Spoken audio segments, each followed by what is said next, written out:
Hello everyone, welcome to my channel. कैसे हैं आप सब और आप सबकी स्टडी कैसी चल रही है? आई होप आप सबकी स्टडी बहुत अच्छी चल रही होगी और अब तो और भी ज़्यादा अच्छी हो गई होगी, क्योंकि आज जैसे ही न्यूज़ मिली है कि अप्रैल 2025 में हमारा एग्ज़ाम होने वाला है, तो बहुत दिनों का इंतज़ार, 2-2.5 साल का इंतज़ार आज ख़त्म हो गया है। क्योंकि एग्ज़ाम डेट जब तक नहीं आती है, किसी भी एग्ज़ाम की प्रिपरेशन करने में मन नहीं लगता है, मोटिवेशन नहीं मिलती है। लेकिन फिर भी हम एग्ज़ाम की प्रिपरेशन जो है कर रहे थे और अंदाजे लगा रहे थे कि दिसंबर जनवरी में एग्ज़ाम हो जाएगा। चलिए, दिसंबर जनवरी में ना सही, मार्च अप्रैल में भी अंदाजे लगाए गए पहले कि एग्ज़ाम होने वाला है। अब आप लोगों को पता चल चुका है कि अप्रैल में एग्ज़ाम होगा। तो अब आप सोच लीजिए कि आपको क्या करना है, आगे की क्या स्ट्रेटजी है, आगे हमें क्या प्लान्स बनाने चाहिए, ताकि ये जो गोल्डन चांस, मैं गोल्डन चांस ही कहूँगी क्योंकि 2-2.5 साल बाद एग्ज़ाम डेट आ रही है। इसके बाद नहीं पता है कि नई वैकेंसी कब आएगी, कब एग्ज़ाम डेट जो है डिक्लेयर होगी और कब एग्ज़ाम कराएंगे, कब क्या होगा, कुछ नहीं कहा जा सकता। ये हमारे लिए गोल्डन चांस है और मैं ये कहूँगी कि ये हमारे लिए आखिरी मौका है, ये लास्ट अपॉर्चुनिटी है। इसमें हम लोगों को आर या पार करना है। अब आप ये समझ कर चलिए कि लास्ट अपॉर्चुनिटी है, इसके बाद आपको मौका नहीं मिलने वाला है, क्योंकि न्यू जो वैकेंसीज आएंगी वो न्यू रूल्स के अकॉर्डिंग आएंगी, उनका सिलेबस भी चेंज होगा, उनका पैटर्न भी चेंज होगा, सब कुछ चेंज होकर मिलेगा। ठीक है ना। ओल्ड रूल्स पर जो भी वैकेंसी हो रही है वो ये लास्ट वैकेंसी है, इसमें इंटरव्यू नहीं है। ठीक है ना फ्रेंड्स। तो ये हमारे लिए गोल्डन चांस है और लास्ट चांस मानकर चलिए, और इसको हमें फुलफिल करना है। अपनी जो विश है कि हम एक सीट ले लें और अपना जो एग्ज़ाम है वो क्रैक कर ले, एक गवर्नमेंट जॉब हमारे हाथ में आ जाए, तो ये हमारे लिए बेस्ट टेस्ट मौका है। एक चीज़ और बता दूं आप लोगों को, अगर आप लोगों को ये लगता है कि ये वीडियोस मैं अपने फ़ायदे के लिए बनाती हूं, तो आप ये वीडियो यहीं से स्किप कर सकते हैं, छोड़ सकते हैं, क्योंकि मुझे नेगेटिविटी नहीं चाहिए फ्रेंड्स। मैं वीडियो बनाती हूं गाइडेंस के लिए, कि अपने एक्सपीरियंस के अकॉर्डिंग आप लोगों के साथ शेयर कर सकूँ, ताकि आप लोगों को उससे कुछ हेल्प मिल सके और वो आपको मोटिवेशन मिल सके कि आप अपने एग्ज़ाम की प्रिपरेशन किस तरीके से कर सकते हैं। क्योंकि ना तो मैं कोई कोर्स सेल करती हूँ, यहाँ पर कोई भी क्लासेस नहीं चलाती हूँ कि आप लोगों को अपनी क्लासेस देने के लिए, अपने कोर्सेज बेचने के लिए, या फिर अपनी कोचिंग में आप लोगों को बुलाने के लिए, मैं इस तरीके से अट्रैक्ट करने के लिए ये वीडियोस बनाती हूँ। ये वीडियोस मैं ओनली गाइडेंस के लिए बनाती हूँ। हाँ, यूट्यूब पर मेरा अकाउंट है, यूट्यूब पर मेरा चैनल है, तो उसी को आगे बढ़ाने के लिए मैं ये सब चीज़ें करती हूँ। इतना सब करते हैं, इसमें कोई भी ये नहीं है कि मैं अपने फ़ायदे के लिए आप लोगों का टाइम वेस्ट कर रही हूँ। अगर आप लोगों को ये टाइम वेस्ट लगता है तो please, it's a humble request, video अभी छोड़ दीजिए।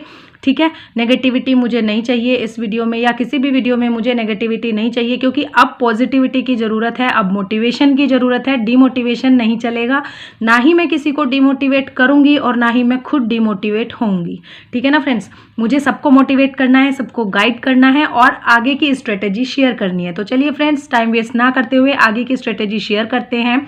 यूपी टीजीटी पीजीटी एग्ज़ाम 2022 जो कि अब होने वाला है 2025 में, अप्रैल 2025 में 4-5 अप्रैल ये डेट आई है। ये अभी भी हालांकि प्रस्तावित डेट है, लेकिन अब तो एग्ज़ाम हो ही जाएगा लगभग। अब इसमें कोई दो राय नहीं है कि एग्ज़ाम नहीं होगा। ठीक है। ये टीजीटी की डेट है 4-5 अप्रैल और 11-12 अप्रैल आई थिंक पीजीटी के लिए है। तो इसका मुझे कंफर्म नहीं है, बट यही है कुछ, 12-13 हो या फिर 11-12 हो। तो हमें टीजीटी पर फोकस करना है, इसलिए 4-5 अप्रैल मीन्स अप्रैल के स्टार्टिंग में ही हमें जो है एग्ज़ाम देखने को मिल जाएगा। अब क्या, एग्ज़ाम डेट आ चुकी है। कब से हम चिल्ला रहे थे, कब से हम वेट कर रहे थे, एग्ज़ाम कब होगा, एग्ज़ाम कब होगा। आप सब मुझसे पूछते थे। जब तक मुझे कोई आइडिया नहीं था, मैं हमेशा बोलती थी नो आइडिया, कुछ नहीं पता है, कुछ नहीं पता है। लेकिन जब से थोड़ा थोड़ा पता चलना शुरू हुआ था, सबसे पहली वीडियो मैंने आप लोगों के लिए बनाई थी कि एग्ज़ाम महाकुंभ के बाद होगा। आप लोगों ने उसको एक्सेप्ट नहीं किया। ये हमारी रियलिटी होती है कि हम किसी चीज़ को एक्सेप्ट जल्दी नहीं कर पाते हैं। सब बोल रहे थे कि आप गुमराह कर रहे हैं, आप जनवरी में एग्ज़ाम हो रहा है और आप सोच रहे हैं कि अप्रैल में होगा, मार्च में होगा, तो बच्चे स्टडी छोड़ देंगे। ऐसा नहीं होता। एग्ज़ाम डेट अगर आ जाती तो मैं आप लोगों के साथ शेयर करती, लेकिन लग रहा था कि जनवरी में नहीं होगा, इसीलिए पॉसिबिलिटी मैंने शेयर की थी कि जनवरी में एग्ज़ाम नहीं होगा। ठीक है ना फ्रेंड्स। चलिए कोई बात नहीं, पिछली बातों को छोड़ते हैं, आगे देखते हैं। अब हमारे पास कितना टाइम है, 4 मंथ्स हमारे पास पूरे बचते हैं, क्योंकि 4 दिसंबर आज है और 4 अप्रैल को 5 अप्रैल को एग्ज़ाम है। तो पूरे 4 मंथ्स हमारे पास हैं, दिसंबर, जनवरी, फरवरी एंड मार्च, 4 मंथ हमारे पास है। अब की जो स्ट्रेटेजी है वो इन 4 मंथ्स को लेकर बनानी है, और ये स्ट्रेटेजी सभी के लिए होगी, चाहे वो बिगनर्स हो, चाहे आप हम जैसे हो जो पहले से प्रिपरेशन कर रहे हैं, काफ़ी कुछ प्रिपेयर कर चुके हैं, सबके लिए ये स्ट्रेटेजी फ्रूटफुल होगी। ठीक है ना फ्रेंड्स। तो आप देख सकते हैं कि अब स्ट्रेटेजी हमें बनानी है अपने अकॉर्डिंग। अपने अकॉर्डिंग मैं ये कह सकती हूँ, क्योंकि स्ट्रेटेजी जो होती है वो किसी दूसरे की स्ट्रेटेजी हम फॉलो नहीं कर सकते। हाँ, हम उससे गाइडेंस ले सकते हैं, ठीक है, हम उससे हेल्प ले सकते हैं, लेकिन स्ट्रेटेजी जो होगी वो अपनी ही होगी, अपने टाइम के अकॉर्डिंग होगी और अपने कैपेसिटी के अकॉर्डिंग होगी। लेकिन एक थोड़ा सा आइडिया हम लोग दे सकते हैं कि आप किस तरीके से अपनी स्ट्रेटेजी को मेंटेन कर सकते हैं, किस तरीके से। सबसे पहली चीज़ जो है वो आती है सिलेबस। ठीक है, सिलेबस। अब ऐसा तो नहीं है कि एग्ज़ाम हो रहा है या नहीं हो रहा है, कब से, क्योंकि जब फॉर्म डाला है तो सिलेबस तो पता ही है सबको कि क्या सिलेबस रहेगा, कैसे कैसे किस तरीके से है, कौन कौन इसमें राइटर्स पूछे जाते हैं, लिटरेरी टर्म्स पूछी जाती हैं, और जो हिस्ट्री ऑफ इंग्लिश लिटरेचर पूछा जाता है, फिगर्स ऑफ स्पीच पूछी जाती हैं, और ग्रामर में क्या क्या टॉपिक्स पूछे जाते हैं। तो सबसे पहली चीज़ सिलेबस निकाल के रखिए या फिर नोट डाउन करके रखिए। सिलेबस को नोट डाउन करके रखिए और टॉपिक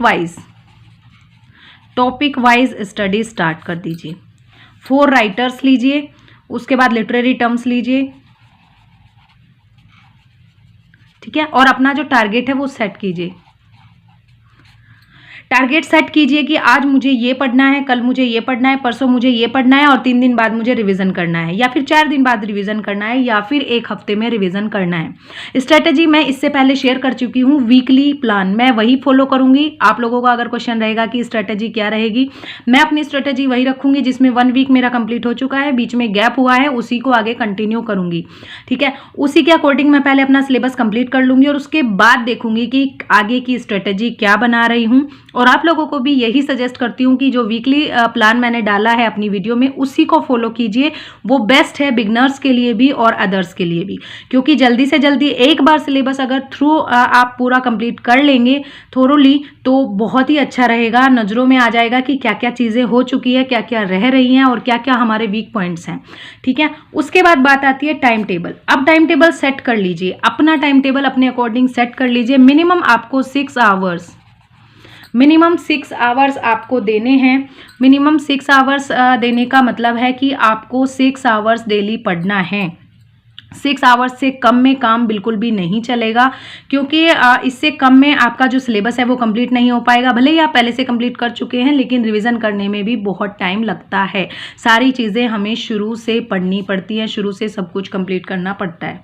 ठीक है ना फ्रेंड्स। तो देखेंगे कि टाइम टेबल हम किस तरीके से एडजस्ट करेंगे। टाइम टेबल की वीडियो पड़ी हुई है हाउसवाइफ्स के लिए और मदर्स के लिए, जिनके पास छोटे बच्चे हैं, वो किस तरीके से टाइम मैनेज कर सकते हैं, ये मैं पहले ही शेयर कर चुकी हूँ। इसमें अब कोई भी नई चीज़ नहीं है। 6 आवर्स आप निकाल सकते हैं, 2 आवर्स डिवाइड कर सकते हैं, या 1 आवर्स की स्लॉट आप कंप्लीट कर सकते हैं। Totally depend upon your time. आप अपने टाइम के अकॉर्डिंग अपना टाइम मैनेज कर सकते हैं। 2 घंटे आप सुबह में दीजिए, 2 दोपहर में, 2 शाम या रात में। इसी तरीके से आप अपने टाइम को मैनेज कर सकते हैं। बात आती है बुक्स की। बुक्स सभी जो है शेयर कर चुकी हूँ, लेकिन फिर भी एक बता रही हूँ कि लिटरेचर के लिए आप ले लीजिए एस.के. अरोरा, ठीक है, या रंजीत सिंह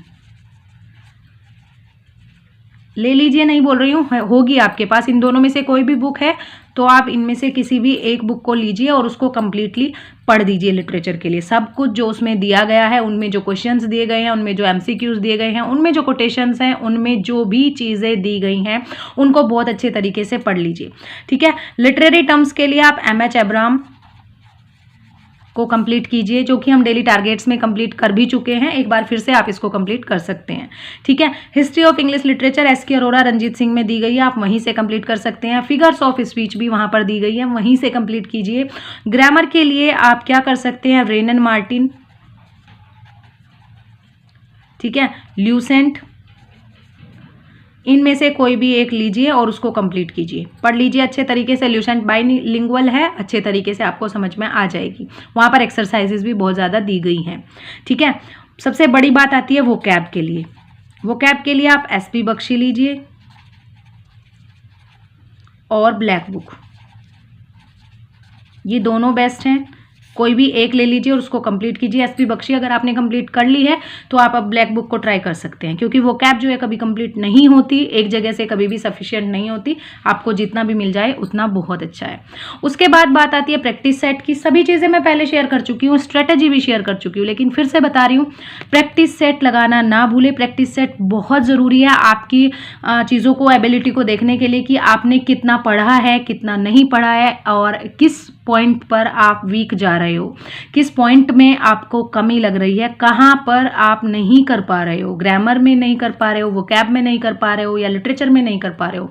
ठीक है, तो प्रैक्टिस सेट अब मैं नहीं बोलूँगी कि किसका लीजिए किसका नहीं लीजिए, क्योंकि प्रैक्टिस सेट सभी थोड़े थोड़े, किसी में कुछ कमी है, किसी में कुछ कमी है। तो जो भी प्रैक्टिस सेट आपके पास है उसे आप उसी को कंप्लीट कीजिए। मेरे पास मिलियन माइंड्स इंग्लिश है, मैं उसी को कंप्लीट करूँगी। तो मेरे पास मिलियन माइंड्स है, मैं उसी को कंप्लीट करूंगी। हाँ, एक चीज़ है, वो थोड़ा टफ पड़ता है, मार्क्स जो हैं 90 के नीचे ही रहते हैं। ठीक है, कोई बात नहीं, लेकिन पता चलता है अपनी परफॉर्मेंस का कि हम कितनी परफॉर्मेंस दे रहे हैं, कितना हमारा आ रहा है, तो हम उसको उसके अकॉर्डिंग देख सकते हैं और अपनी प्रिपरेशन को आगे बढ़ा सकते हैं। बात आती है प्रीवियस ईयर क्वेश्चंस की। प्रीवियस ईयर क्वेश्चंस के लिए आप यूथ ले लीजिए और घटना चक्र,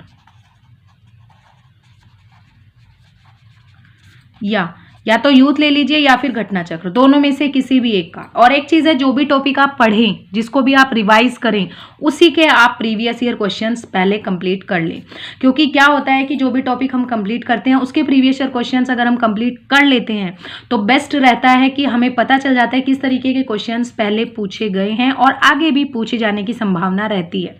ठीक है ना फ्रेंड्स, तो इस तरीके से हम अपनी जो प्रिपरेशन है उसको एक नया रूप दे सकते हैं, नए तरीके से अपने फिलहाल बिल्कुल शुरुआत से, बिल्कुल बिगनिंग से स्टार्ट कर सकते हैं। क्योंकि 4 महीने हैं, फिर से हमारे पास बहुत अच्छा मौका है, गोल्डन चांस मिला है कि किस तरीके से हम कंप्लीट करें, अपनी स्ट्रेटेजी बनाएं, सिलेबस कंप्लीट करें, टाइम टेबल सेट करें, बुक्स अरेंज करें, प्रैक्टिस सेट्स दें और प्रीवियस ईयर क्वेश्चंस को फॉलो करें।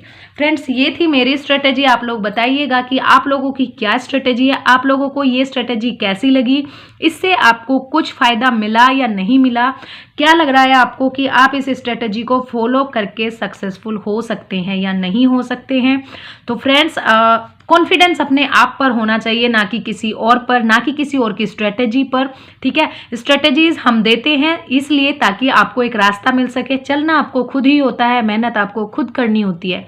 और एक चीज़ आप लोगों को बता दूं कि किसी के बताने से कोई सफल नहीं होता है, सफल होता है अपने आप के डेडिकेशन से, अपने आप के काम से। जितना काम करोगे, जितनी मेहनत करोगे, जितने डेडिकेशन के साथ करोगे, उतना ही ज़्यादा जल्दी सफल हो जाओगे।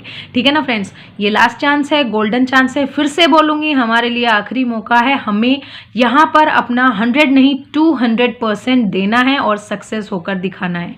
सीट्स कितनी भी हो उसमें से एक हमारी होगी, ये कॉन्फिडेंस हमें होना चाहिए। ठीक है, और आपका जो टारगेट है वो 110 होना चाहिए। ठीक है, 110 ये टारगेट सेट करोगे तब जाके आप कहीं सेलेक्टेड लिस्ट में अपना नाम देख पाओगे। ये चीज़ याद रखना, ये लिख कर रख लो कहीं भी, और बाद में, आज नहीं बोल रही हूँ, बाद में बता देना कि ये बात सही कही थी या नहीं कही थी। ये इस चीज़ पर थोड़ा ध्यान देना कि आपका जो टारगेट है वो 110 होना चाहिए, तभी आप सेलेक्टेड लिस्ट में अपना नाम देख पाओगे। ये श्योरिटी है, मैं लिख कर दे रही हूँ कि ये श्योरिटी है। अगर इतने मार्क्स ले आओगे तो कोई भी आपको नहीं रोक सकता, कोई भी सेलेक्टेड होने से नहीं रोक सकता। ठीक है, तो ये स्ट्रेटेजी फॉलो कीजिए। बुक्स वगैरह सब कुछ जो जिस तरीके से शेयर किया है उसी तरीके से अगर आप फॉलो करेंगे या फिर इससे हेल्प लेकर आप अपनी स्ट्रेटेजी बना सकते हैं। तो ठीक है फ्रेंड्स, बस यही स्ट्रेटेजी आप लोगों के साथ शेयर करनी थी। पहले भी कर चुकी हूँ, पहले की वीडियोस आप देख सकते हैं। कुछ भी अलग नहीं रहता है, हमेशा एक ही चीज़ होती है, बस थोड़ा सा टाइम बदल जाता है कि किस तरीके से हमें मैनेज करना है। अभी 4 महीने हमारे पास हैं, इन 4 महीनों को हमें किस तरीके से यूज़ करना है ये देखना है। ठीक है ना फ्रेंड्स, तो चलिए मिलते हैं नेक्स्ट वीडियो में नेक्स्ट टॉपिक के साथ। तब तक के लिए थैंक यू सो मच, और अपनी स्टडी को और भी ज़्यादा अच्छी कर लीजिए, क्योंकि अब टाइम नहीं बचा है। अब कोई भी डाउट नहीं है कि एग्ज़ाम कब होगा कब नहीं होगा, ये चीज़ छोड़ दीजिए। अब सिर्फ फोकस कीजिए ओनली स्टडी पर। ठीक है ना फ्रेंड्स। तो चलिए मिलते हैं नेक्स्ट वीडियो में, तब तक के लिए thank you so much and best of luck for your studies friends.